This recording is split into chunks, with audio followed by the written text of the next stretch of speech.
Welcome back to OpenLine. We have with us James Smallwood, Fraternal Order of Police President, talking about police issues, whatever you want to talk about. We've talked about morale, we've talked a lot about body cams, employee pay, and so that brings me to all of these things really are money. We have a new mayor, as we've discussed. Does the FOP support a property tax increase? Have you done that in the past? Where do you stand right now on that? You know, in the past couple budget cycles, we have supported them for the sheer factor that our budget is imbalanced. I think the budget needs some serious review. It needs to be meticulously combed over. We need to make sure we're not spending money where we don't need to be spending money and allocating funds to the right departments to ensure that the community is satisfied with the way the city is operating. I think Mayor Cooper will do that. He's a very fiscally conservative manager, and he's going to look at the budget very hard. He's committed to us that he's going to look over that budget very closely and make sure that we're not wasting any money anywhere. And then at some point in time, we're going to have to make a decision as a city whether or not we have enough money to move forward, and if not, the property tax is appropriate, and we'll face it then. I think if all those bases are covered and we don't have enough money to pay our bills, we don't have enough money to keep competitive salaries for our employees, then yes, the FOP will support property tax. All right, let's go to Lucy. Hello, Lucy. Hey there, y'all. Hello. Good to hear from you. I just have about 4 or 5 questions for Officer Smallwood. Okay. If he doesn't mind answering them. First, I'd like to say I've only been able to attend one coffee with the cop session.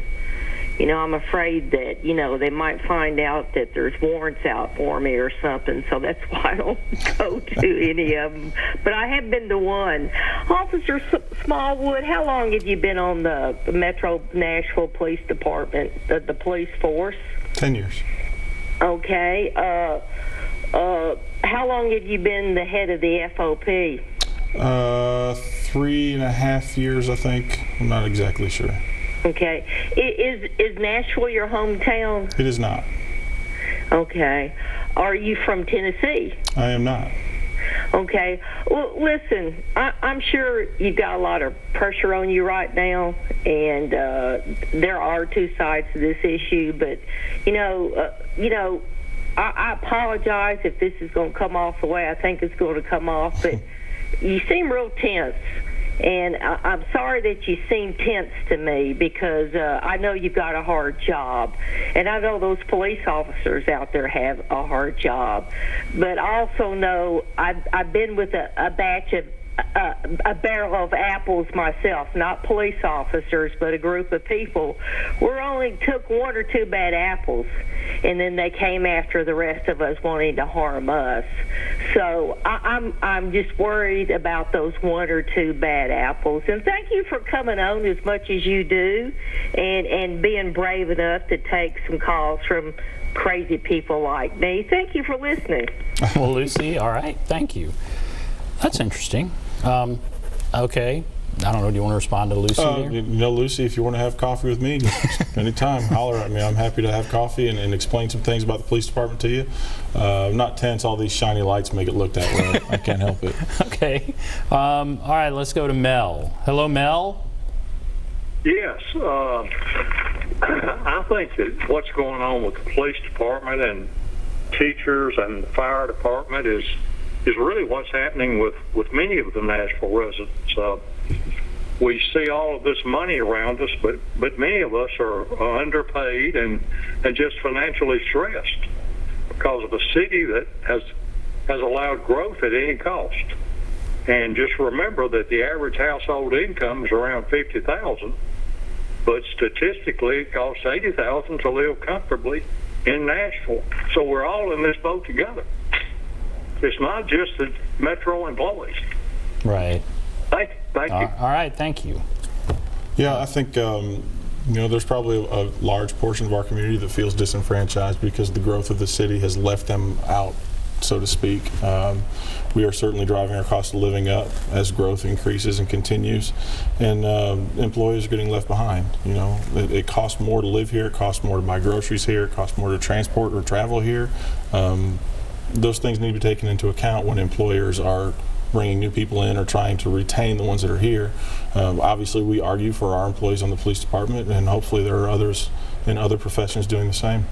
What is a city that you think is getting it right when it comes to police officer pay and morale in the police department? I mean, I think it's a tough time to be a police officer. It's hard for many cities to find enough police officers to hire. And so is there a city that you would point to that's getting it right? You know, I'm not sure on the morale standpoint, because a lot of cities are, you know, different, and I don't know how the morale is in police departments otherwise. But as far as pay goes, we've looked at some other similar cities: Indianapolis, Austin, Denver, a few that come to mind. There are several that we have a list that we're compiling data and statistics on to kind of compare our pay and benefits to see where we line up. And those 3 cities are the first that come to mind that we're well behind the curve on. That we're well behind the curve. And so what would it take? What are you hoping as far as a pay raise? What does it take to get Nashville where it needs to be? It's going to take some market statistic comparisons, but just off the top of my head, Indianapolis starts off in the mid-50s. It takes them 3 years to top out in the mid-70s. The police department here in Nashville starts out in the low 40s. And after 10 years, if raises aren't frozen, you top out at low 60s, 62 I think it is. So in 3 years, you can make mid-70s in Indianapolis for a similar size city, similar cost of living, whereas here in maybe 10 years, you might make 10,000 or more less. So you can see where we're behind the curve in earnings with other cities. Let's go to Donna. Hello, Donna. Donna, are you there? I am. Go right ahead. What's on your mind? Well, I was wanting to make a suggestion that, you know, from the drug bust and the other arrested, a certain percentage would go towards the body cams. See if that's something that would be. I didn't hear what you. She's asking about drug seizures and things like that. If the funding from that could go to body cameras. I think there are specific laws on the books that prohibit the intermingling of those kind of seizure funds going to certain aspects. I think body cameras would probably be one of them. I think, I'm not 100% sure, but I think some of those funds have to actually go directly back into the investigations of more narcotics investigations or things that are related to those matters. I don't think you can go out and buy equipment with the things that you've retrieved from that. And that's always a catch-22. It would incentivize that's an interesting idea, and I feel like there is some stuff that might be bought, but yeah, once you start depending on that money, then there's this incentive to take that money and but that's an interesting. I appreciate the thought and the idea. Certainly understand the idea. I just think there are some legal prohibitions in place that wouldn't allow the police department to do that. Could be wrong, but that's my understanding of it. Let's take a break. All right, we're going to take a break. Sheila, and we have several others on the line, so hold on the line. We'll take a break. We'll be back right after this.